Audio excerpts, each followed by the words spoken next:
গভীর একটা রাতে আম্মুর ঘর থেকে কেমন একটা যেন সাউন্ড আসতেছে। অনেক সাউন্ড হচ্ছে আম্মুর ঘর থেকে। ভাবলাম যে আজকে আব্বু নেই, আম্মু কি কান্না করতেছে? তখন কতক্ষণ রুমে বসেই, পাশাপাশি রুম তো আম্মুর আর আমার, চুপ করে কিছুক্ষণ শুনলাম শব্দগুলা। দেখলাম শব্দগুলো অত্যন্ত অশ্লীল একটা শব্দ বের হচ্ছে রুম থেকে। তখন আমি উপায় না খুঁজে গেলাম, ভাবলাম ডাকবো, আবার ভাবলাম হয়তোবা বাবা চলে এসেছে আজকে রাতে হয়তোবা। পরে বাহিরে দেখলাম আব্বুর জোতা টোতা কিছু নেই, আব্বু আজ আসেনি। আমি নিপা আপনাদের সামনে ছোট্ট একটি গল্প নিয়ে। যাই হোক, তো সবাই কেমন আছেন? আশা করছি ভালো আছেন। জি আলহামদুলিল্লাহ, আল্লাহর রহমতে আমিও ভালো আছি। আপনাদের মাঝে আজকে এমন একটা গল্প শেয়ার করব, হয়তো এটা থেকে কেউ কিছু শিখবেন, আবার কেউ অন্যভাবে নেবেন, এটা আপনাদের ব্যাপার। শুরু করলাম গল্পটা। যাই হোক, আমি ক্লাস 9ম শ্রেণীর ছাত্রী। রুল 10-এর ভিতরেই আছে, ক্লাসের একজন ভালো স্টুডেন্টস আমি। তারপর ক্লাস 10-এ উঠবো, সামনে আছেছি, এর জন্য ভালোভাবে ক্লাস 9 থেকেই প্রিপারেশন নেওয়া শুরু করলাম, যদিও বা এটাকে নিউ 10 বলা হয়। তো তখন থেকেই প্রিপারেশন নেওয়া শুরু করি যে পড়তে হবে, কারণ এসএসসি পরীক্ষা। বাবা এত কষ্ট করে পড়াচ্ছে আমাকে, তার মান রাখতে হলে অবশ্যই আমাকে ভালো একটা রেজাল্ট নিয়ে বের হতে হবে স্কুল থেকে। ওইটা ভেবে, যেহেতু লাস্টের দিক, বছরের শেষ, পরে থেকে প্রিপারেশন নেওয়া শুরু করলাম। ক্লাস 10-এ যাবো এর আগেই প্রিপারেশন নিয়ে নিলাম। তারপর আপু, সায়েন্সের ছাত্রী ছিলাম তো, আপু ভালো ভালো টিচার আনতো আমার জন্য। উনি টিচার আনতো এই কারণে যে ভালো ভালো টিচার আনতো, পড়ার জন্য প্রয়োজন হতো। তখন আম্মুর কি হয়, আম্মু একটা টিচারকেও পছন্দ করে না। বাবা তো আনে টিচার ভালো ভালো দেখে, কিন্তু এখানে আব্বু পছন্দ করে না। আম্মু বলে কি টিচার এখানে একটাও ভালো না।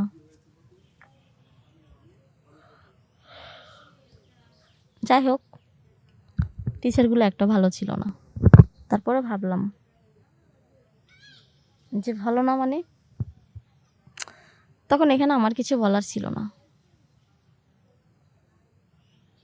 এখানে আমার কিছু বলারও নেই। কি বলবো এখানে, কি বলবো? কিছুই বলবো না।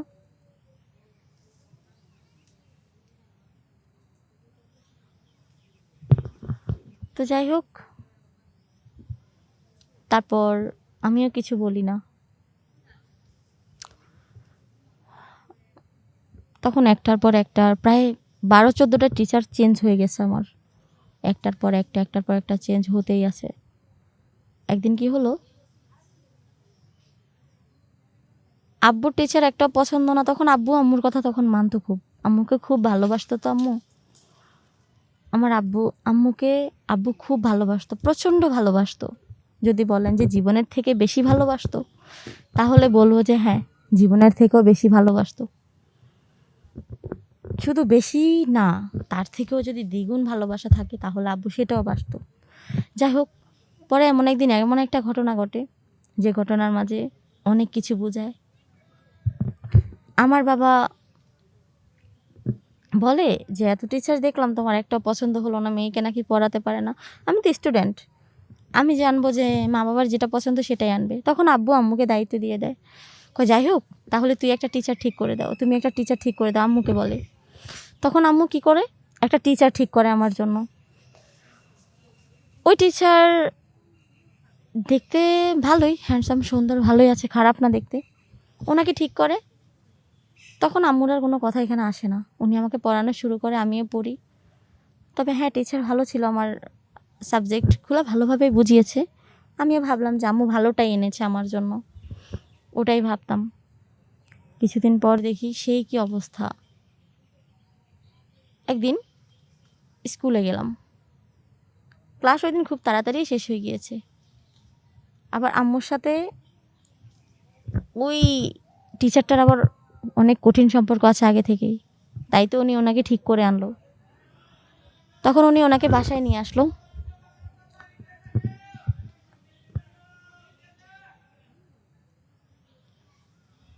যাই হোক, তারপর টিচারকে বাসায় নিয়ে আসলো। আমি স্কুলে ছিলাম, আম্মু তো জানে যে আমার 4টা বাজে ছুটি হবে, আমি 4টা বাজে আসবো। আম্মু তো আর জানে না আমি আজকে এত তাড়াতাড়ি চলে আসবো। আমি 2টার সময় চলে আসি, যখন লাঞ্চের টাইম হয় তখন আমি চলে আসি। কেমন যেন একটা মনের ভিতর করছে, আর প্রচণ্ড খারাপ লাগতেছে আমার। তো যাই হোক, গেলাম আর দরজা নক করে ভিতরে ঢুকলাম। আম্মু কী করলো, বললো যে কিরে তুই আজকে এত তাড়াতাড়ি চলে আসলি? বললাম মা আমার আজকে ভালো লাগতেছিল না, কেমন কেমন জানি লাগছিল, তার জন্য বাসায় চলে আসলাম। তখন মা বলে যে ঠিক আছে চলে আসছিস, ঘরে আয়। ও আচ্ছা তুই চলে আসছিস, তোর টিচারও আজকে তাড়াতাড়ি চলে আসছে। আমি হতভম্ব হয়ে গেলাম, চুপ হয়ে গেলাম, স্তব্ধ হয়ে গেলাম। আমি ভাবতে শুরু করলাম, মানে কি, এটা কি হলো? আমার টিচার কিভাবে জানে যে আমি এত তাড়াতাড়ি চলে আসলাম? আমার টিচার তো জানার কথা না, আমি এত তাড়াতাড়ি কিভাবে আসবো, এটা টিচার কিভাবে জানে? ওটা ভেবে চুপচাপ হতভম্ব হয়ে চুপচাপ বসেছিলাম, যেটা টিচার কিভাবে জানবে যে আমি এত তাড়াতাড়ি আসবো। যাই হোক, টিচার গিয়ে করে পড়তে বসলাম। আব্বু গেল একটু শহরের দিকে, হয়তো বা তিনার কোনো কাজ ছিল। আব্বুর ব্যবসা ছিল, এমনিতেই দোকান ছিল, তারপর কম্পিউটার নিয়ে একটা কী জানি একটা ব্যবসা করতো, ওটাও ছিল। কোনো মনিটরের কারণে হয়তো বা আব্বু শহরে গেল আনার জন্য। শহরে গেল, রাতও হয়ে গেল, ঘুমিয়ে পড়লাম। আম্মু অন্য রুমে ঘুমাচ্ছে, আমি এক রুমে ঘুমাচ্ছি। ঘুমিয়ে বললাম। কিছুক্ষণ পর দেখি আম্মুর ঘর থেকে আম্মু আবার কি করলো জানেন, আমার টিচারকে রাতে নিয়ে আসলো বাসায়। দুইজনে এক রুমে আছে, যেহেতু আজকে আব্বু নাই সেজন্য। রাত প্রায় অনেকটা গভীর হয়ে গিয়েছে, আমিও নিজের দরজাটা দেই নাই, এমনিতেই শুয়ে পড়েছি। তারপর গভীর একটা রাতে আম্মুর ঘর থেকে কেমন একটা যেন সাউন্ড আসতেছে, অনেক সাউন্ড হচ্ছে আম্মুর ঘর থেকে। ভাবলাম যে আজকে আব্বু নেই, আম্মু কি কান্না করতেছে? তখন কতক্ষণ রুমে বসেই, পাশাপাশি রুম তো আম্মুর আর আমার, চুপ করে কিছুক্ষণ শুনলাম শব্দগুলা। দেখলাম শব্দগুলো অত্যন্ত অশ্লীল একটা শব্দ বের হচ্ছে রুম থেকে। তখন আমি উপায় না খুঁজে গেলাম, ভাবলাম ডাকবো, আবার ভাবলাম হয়তোবা বাবা চলে এসেছে আজকে রাতে হয়তোবা। পরে বাহিরে দেখলাম আব্বুর জুতা টুতা কিছু নেই, আব্বু আজ আসেনি। আব্বু যখন আসে, আব্বু তো আমার রুমের পাশের রুমেই ড্রেসটা চেঞ্জ করে রাখে, ওটাও চেক করলাম, দেখি আব্বু নেই। তাহলে কে থাকতে পারে আমার আম্মুর কাছে? তখন এত কিছু চিন্তা না করে আম্মুর দরজা দিয়ে নকও করিনি, তাহলে তো যাই হোক, যদিও আমার মা এখানে এভাবে না দেখাটাই ভালো ছিল, কিন্তু তারপরও ওই রকম আওয়াজ পেয়ে আমি থেমে থাকতে পারলাম না। আমি দরজাটা হালকা করে খুলে দেখলাম যে আমার টিচার। আমি ভয়ে হতভম্ব হয়ে গিয়েছিলাম, আমি অবাক হয়ে গিয়েছিলাম, অত্যন্ত অবাকের মধ্যে আমি তাকিয়েছিলাম চোখ মায়ের দিকে, বড় বড় চোখ করে। এ কি হচ্ছে, কি হচ্ছে এগুলো, এগুলো কি হচ্ছে আমি বুঝতে পারছিলাম না। আমার টিচার কেন আমাদের বাসায়? পরে বুঝতে পারলাম মা আমার বাবার উপরে ভালোবাসে না। আমার বাবা কতই ভালোবাসতো আমার মাকে, নিজের মন প্রাণ দিয়ে নিজে যে টিচার ঠিক করেছে সেই টিচারই আমার জন্য রেখেছে। মা যাই বলে তাই শুনে আব্বু এতটা ভালোবাসে আম্মুকে, কিন্তু আম্মু আমার বাবাকে এতটা ভালোবাসেনি, আজ বুঝতে পারলাম। আমি ভাবতাম আমার বাবাও মনে হয় আমার আম্মুকে খুব ভালোবাসে, কিন্তু এটা দেখার পর নিজের চোখকে বিশ্বাস করতে পারলাম না, নিজের মনকে সান্ত্বনা দিতে পারলাম না, নিজের সব কিছু দিয়ে। তখন দেখলাম কি হচ্ছে এটা। যাই হোক, তারপর ওখান থেকে দেখার পর চুপ করে রুমে গিয়ে শুয়েছিলাম। ভাবলাম যে এই কথাটা এখন না হয় নাই বা বললাম, মা আর মেয়ের ব্যাপার যেহেতু, এটা এখানে বলাটা ঠিক হবে না।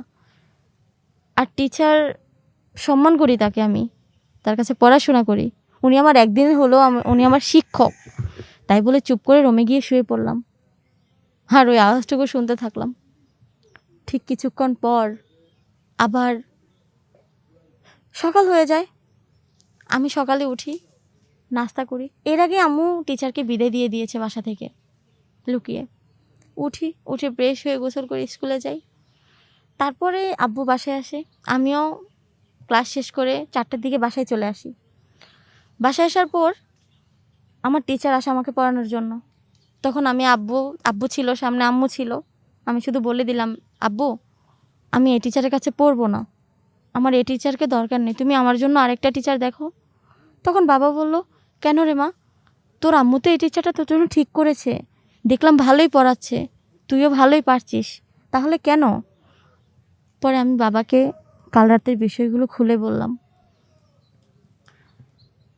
যদিও বা আমার বাবা, আমি তার মেয়ে, যদিও বা জানি না বলা ঠিক হয়েছে কিনা, কিন্তু না বলে যে উপায় নেই। আমার আব্বু আমার আম্মুকে এতটাই ভালোবাসে যে তিনি কোনো প্রয়োজন ছিল না আরেকটা মানুষের প্রতি আসক্ত হওয়ার। কি না দিয়েছে, সব কিছু আছে আমাদের বাড়িতে কিচ্ছুর অভাব নেই, সব কিছু আছে। তারপর আমার আম্মু আমার জন্য তার প্রেমিকাকে টিচার ঠিক করে আমার জন্য নিয়ে এসেছে, ভাবলেন। তারপর হতদম্ব হয়ে চুপ হয়ে নীরবে নিচের দিকে তাকিয়ে, পায়ের দিকে তাকিয়ে চুপচাপ করে শুধু বাবারকে কথাগুলো বললাম যে বাবা এরকম এরকম। বাবা হতদম্ব হয়ে মেয়ের সামনে কি বলবে বুঝতে পারছিল না।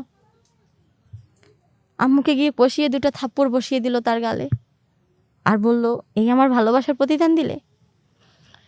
মেয়ে হয়ে না করব, কিন্তু ওইটুকু পরিস্থিতি আমার ছিল না, কারণ আমার টিচারের সাথে আম্মু ছি, সেটা ভেবে আমি কিছু বলতে পারিনি। চুপ করে শুধু নিচের দিকে তাকিয়ে সব কিছু শুনছিলাম। ভাবলাম সরে যাব, কিন্তু মা বাবার এসব দেখে চুপ থাকতে পারলাম না। তখন বাবা হুট করে কি করে আম্মুকে আর টিচারকে ধাক্কা দিয়ে বের করে দিয়ে দরজাটা চাপিয়ে দেয়। পরে শুনলাম তারা বিয়ে করে নিয়েছে, ভালো থাকুক। কিন্তু বাবা তো বাবা আমার দিকে তাকিয়ে এভাবেই আছে। বাবা মেয়ে সুন্দর দিনটা কাটছিল, দিন যাচ্ছে কাটছি। ওই মায়ের ব্যাপারটা মনে রাখিনি, আর কারণ এরকম মা আমার প্রয়োজন নেই। যে মা এত বড় একটা মেয়ে থাকতে পরক্রিয়া করে আমার টিচারের সাথে, ওই মেয়েকে আমি মা বলে ডাকবো না। যা হয়েছে ভালো হয়েছে, আলহামদুলিল্লাহ ভালো আছি বাবাকে নিয়ে, এরকম থাকতে চাই। দোয়া করবেন আমাদের বাবা মেয়ের জন্য। আর এরকম মা প্রয়োজন নেই, কোনো ঘরে এরকম মা থাকলে তাকে বিসর্জন দেওয়া উচিত। যাই হোক, তো ঠিক আছে, এটুকুই আমার আজকের গল্প। অনেকটা ইমোশন হয়ে গিয়েছিলাম। তো ঠিক আছে, সবাই ভালো থাকবেন, সুস্থ থাকবেন, আমার জন্য দোয়া করবেন। আল্লাহ হাফেজ, আসসালামু আলাইকুম।